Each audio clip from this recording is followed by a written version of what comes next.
I was very manipulative. What did that look like for a woman to be manipulative? I want to tell you what you want to hear. And I'm going to act like I'm so in love with you. But the truth is, I don't love you, because to love somebody, you have to respect them. And respect comes... Yeah, I heard her, right? I just hope y'all heard her. Not a one-way street. It is not a one-way street. Trust me. Not a one-way street. comes from trust. Can't respect something I can't trust. Right? And even though respect is given and trust is earned, they go hand in hand. They're in tandem. Yeah. So, so manipulation looks like, nah, the truth is, we're dating and I'm comfortable here, but I know I'm not going to settle here because you're loyal to me, but I'm loyal to myself. Oh my. They don't see that shit. They don't even fathom how that could even be possible. Yeah. They can't even fathom how that could even be possible, that a person could legitimately be there. Not just the self, but just be there. They don't even, they not doing nothing else. They're just there. Do y'all get it? Matter of fact, no. So you never felt connection, you only felt attachment. And now I understand from this whole catch and release generation that the fact that I am starving you and depriving you of emotional fulfillment and spiritual security, and I am depriving you of the desire that you have to take it to the next level, the covenant. Do you know how many people asked me to marry them and I laughed? Like, oh, would you marry? Not ask me, like, get down on a knee, but hey, so would you get married? No, I don't think so. No. And it's funny because then when I got... I could respect that she living in her truth and she keeping it 100. Cause that's definitely how I am too. It's like I keep it 100 with you.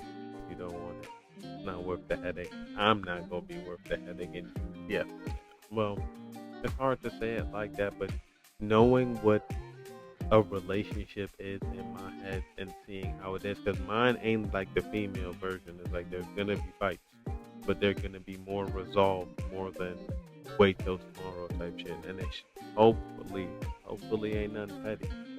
They'll sit there and say I do it. You call it petty, but I normally say something when I see a pattern emerging. This is gonna be bad later on if I allow this behavior now. Even though it's not allowing anything, it's just the words I'm using to describe how I know later on if this shit is either thrown back in my face, used back towards me, I'm gonna take it offensive or not gonna be a thing. So when y'all think, oh, he's saying that because that may be something that is not gonna be good for your future.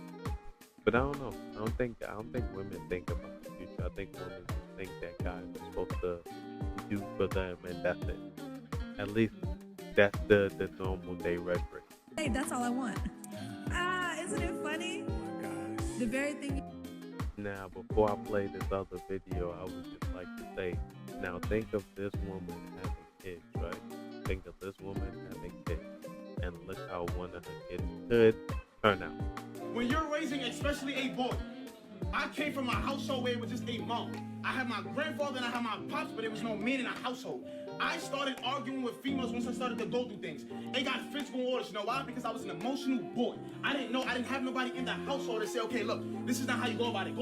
Now think about it. Think about if your mother was just out for self, got kids and all of that, but she's just out for self, nothing else. Ain't that crazy to think? Like that's his mother, the one who's supposed to be taking care of it. Go to the gym. I had to learn this from YouTube. Read books. Hold on, let me finish. I had to read books. Go on YouTube. Do these different avenues I had to learn. Yes, grandpa telling me certain things, pops telling me certain things. But when you have a man in a household, the chances of that boy that's becoming a man to grow up emotional.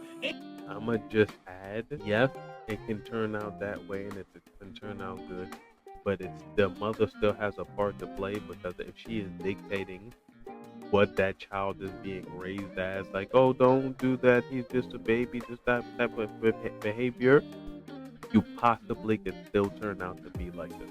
80% of the people that's in jail came from single household mothers. Meaning this, if I'm in a club and a nigga step on my sneakers, yo, bro, what's up, bro, what you doing? Now guess what? Somebody died, somebody going to jail. You know why? Because that boy wasn't raised in a household with men. That's the problem in society, because females with the mindset that I don't need a man. That's the reason why we have females in this generation that's having kids that I don't need a man. Now they growing up without fathers. Now you got raising emotionalized boys. Everybody's situation, right? That's not for everybody's situation. You hear the dumb shit. That's not everybody's situation. There's a lot more single mothers than there is single fathers. If you think about it, a single mother be having 2-3 kids by the same dude, so technically you gotta be doubled up. Like you're a single mother 2 times, 3 times, you know? I don't think y'all understand that. I think y'all just feel like this is sunshine and rainbows and daisies. I'm happy for you. I wish I could be that oblivious to what's going on half of the time, but I can't. Again, I can't do it. Gotta live in the now and always keep the truth cool. But alright, tell me what y'all think in the comments. Let me know.